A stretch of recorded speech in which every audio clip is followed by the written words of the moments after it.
The Democratic Party's voter registration is on the decline. Here's how the House Minority Leader, Hakeem Jeffries, reacted. I do want to ask about a New York Times investigation showing that Democrats are losing registered voters in all 30 states that track party registration. We're putting on the screen the data. It shows altogether Democrats have lost 2.1 million voters. Republicans have gained 2.4 million. That's a deficit that you have of 4.5 million voters. Why are voters turning away from your party? What is the problem? Most of that activity, as I understand it, has occurred in Florida and Texas. And certainly it is the case that nationally we're going to have to invest more in these two red states. At the end of the day, it's also going to be important for us to continue to make clear to the American people what we stand for as Democrats. We believe in a strong floor and no ceiling. In this country, you work hard, you play by the rules. There should be no ceiling as to what success you can accomplish. That was just nonsense. Can you explain what he said? This is just talking about a strong floor and no ceiling. This is why registration's on the decline. According to the New York Times, Democratic Party is hemorrhaging voters long before they even go to the polls. Of the 30 states that track voter registration by political party, Democrats lost ground to Republicans in every single one between the 2020 and 2024 elections, and often by a lot. That 4-year swing toward the Republicans adds up to 4.5 million voters, a deep political hole that could take years for Democrats to climb out from, can they? A few measurements reflect the luster of a political party's brand more clearly than the choice by voters to identify with it, whether they register on a clipboard in a supermarket parking lot at the Department of Motor Vehicles, or in the comfort of their own home. Fewer and fewer Americans are choosing to be Democrats. In fact, for the first time since 2018, more new voters nationwide chose to be Republicans than Democrats last year. All told, Democrats lost about 2.1 million registered voters between the 2020 and 2024 elections in the 30 states, along with Washington, D.C., that allowed people to register with a political party. In the remaining 20 states, voters do not register with a political party. That's probably even worse. That means it's worse. You think in the other 20 states it's not as bad or maybe even worse? Come on now. Republicans gained 2.4 million. The stampede away from the Democratic Party is occurring in battleground states, the bluest states, and the reddest states too. It's according to a new analysis of voter registration data by the New York Times.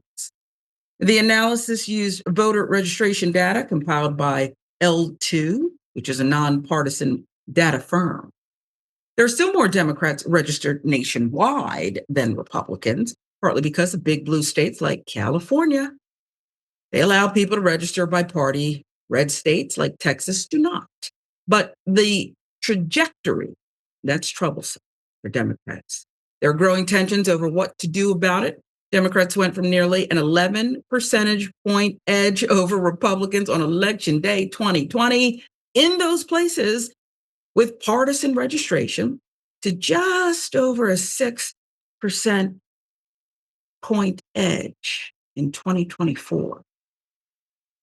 2018, Democrats accounted for 34% of new voter registrations nationwide. Republicans were only 20%. Yet by 2024, Republicans had overtaken Democrats among new registrants. 6 years, the GOP's share rose by 9 percentage points. The Democrats' share dropped nearly 8 points. So it looks like they were going somewhere, right? They weren't just dropping out, they were going somewhere. Democratic Party diminished appeal to men and younger voters was evident in partisan registration data long before it became apparent to everyone in 2024, that election. Not so long ago, 2018, Democrats had accounted for 66% of new voters under 45 who registered with one of the two major parties.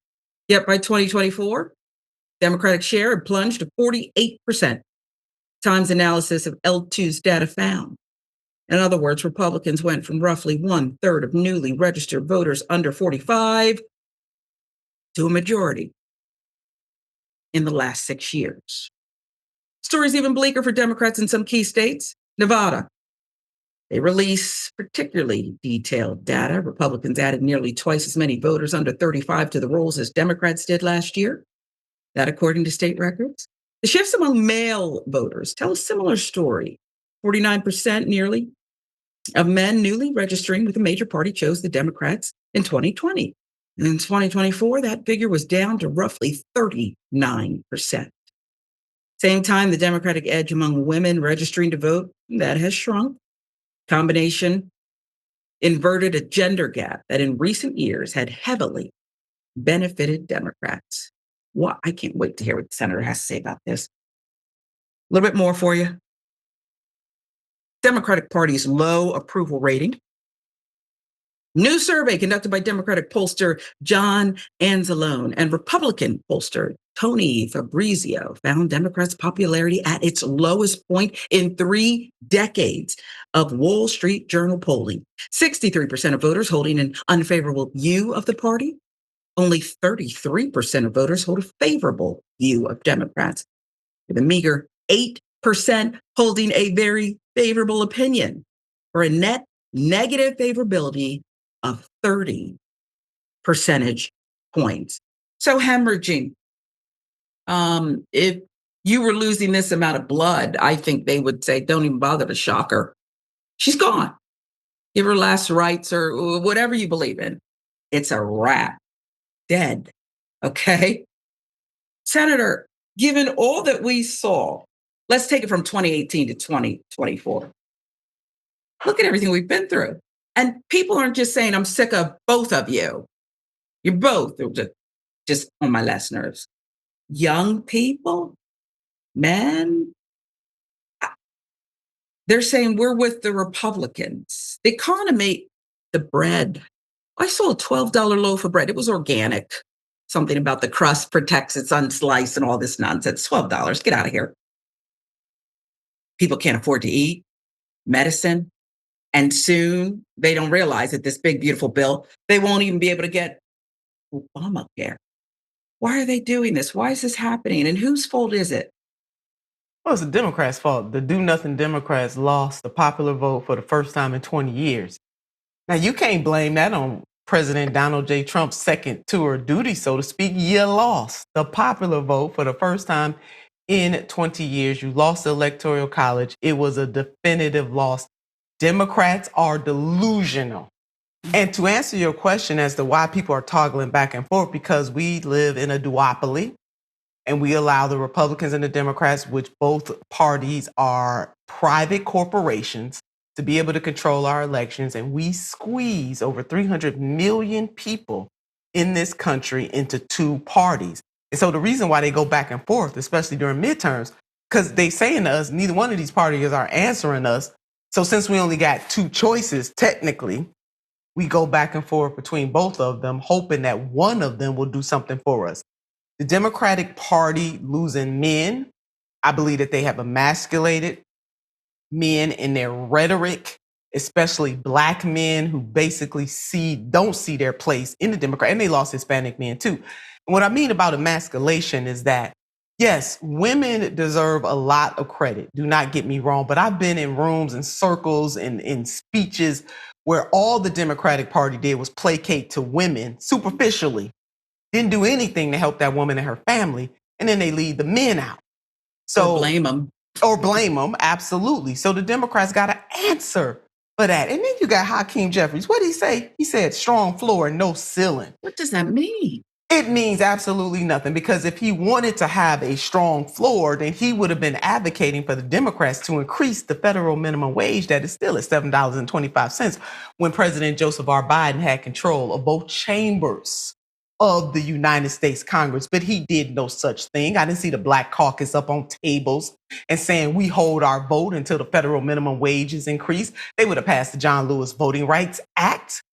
They would have not lost the election to a person who they said was a threat to democracy. Meanwhile, instead of doing those things, people like Hakeem Jeffries brings his behind up here to the Ohio 11 and dip in my race to try to stop me from going to Congress, but he couldn't stop Mr. Trump from being president for the second time. He couldn't get the federal minimum wage increase. They couldn't get universal health care in the United States of America, a hegemonic nation. The list goes on and on and on. So he should have 2 seats because the same people who got us in this mess, whether it's Representative Hakeem Jeffries or Senator Chuck Schumer, cannot be the people that we lean on to get us out of this mess.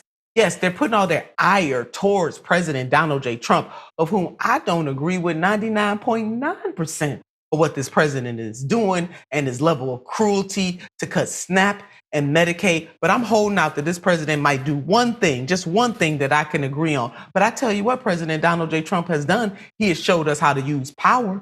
He's also showed that the Democrats were lying the entire time. When they couldn't cancel student debt, they didn't do away with the filibuster, they didn't pack the United States Supreme Court, but now y'all mad at President Donald J. Trump because he's using the power that the people gave to him. Get out of here. We wouldn't be going through this. There wouldn't be collateral damage for the people who, it's hard for all of us, even those of us who are really blessed, there are levels to it. But the people who are the poorest among us are the ones who are going to suffer the most. And the Democrats did not care.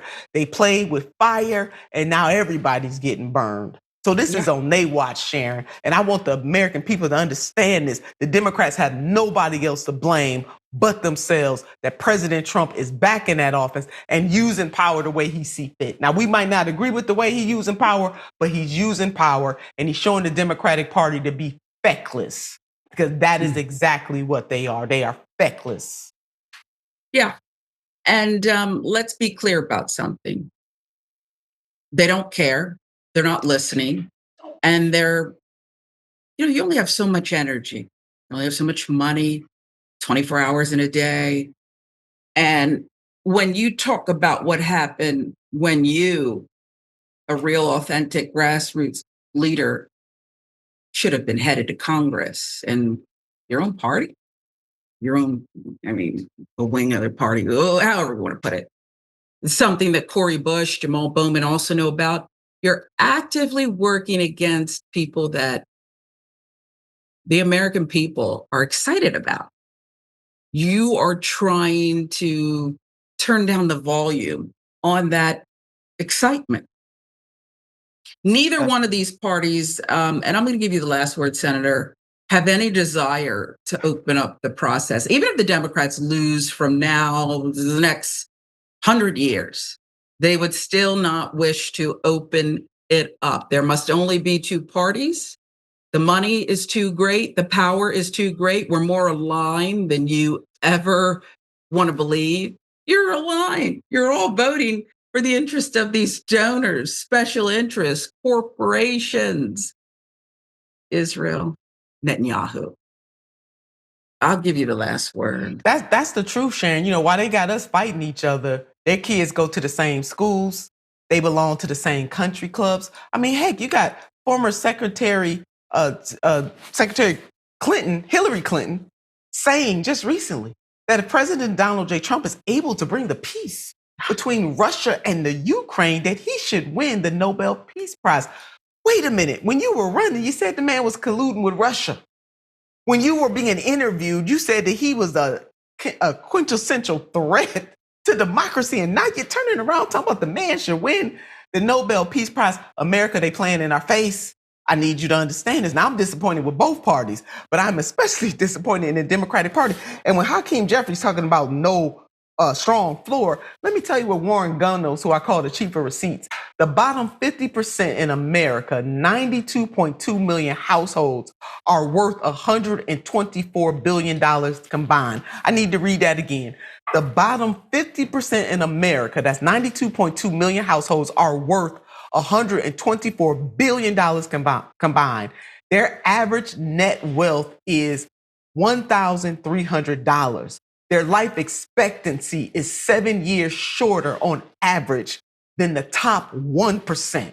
Cowboy capitalism in America is a death sentence. In other words, it costs to be poor. So when he says a strong floor, I ask leader Hakeem Jeffries, what have you done to create a strong floor for working class people from all backgrounds in the United States of America? All you are doing, sir, along with the other feckless, reckless, weak Democrats, are playing in the face of the American people. And to the Republican Party, you ought to be ashamed. You call yourself the party of family values, but yet you would snatch food literally out of the mouths of babies who, by no fault of their own, may have been born into a family that was poor. Neither one of these parties are answering to the material needs of the American people, Sharon, and it is a shame. But the Democrat, he's gonna talk about what he understands this is only happening in Florida and Texas. And Sharon, you just read the stats. It's happening all over. Why don't you go ahead and look at the man and the woman in the mirror? You guys are losing voters in this country, period. You can stop quoting Biggie Smalls. Stop quoting Biggie. The notorious The man quoted B.I.G. Biggie. Hakeem. Oh, God. Stop. We're out of time. We've got about 60 seconds. One other thing, I said I'd give you the last word, but I got it. For people and the Democrats who believe that they can continue this push that, like, you owe us. You know, which president was it who told Charlemagne, if you don't vote for me, you're not black, or something like that. Yeah, President this Joseph shaming R. Biden. us into, well, you owe us. Dismantle that. If you can, 60 seconds. If you can, listen.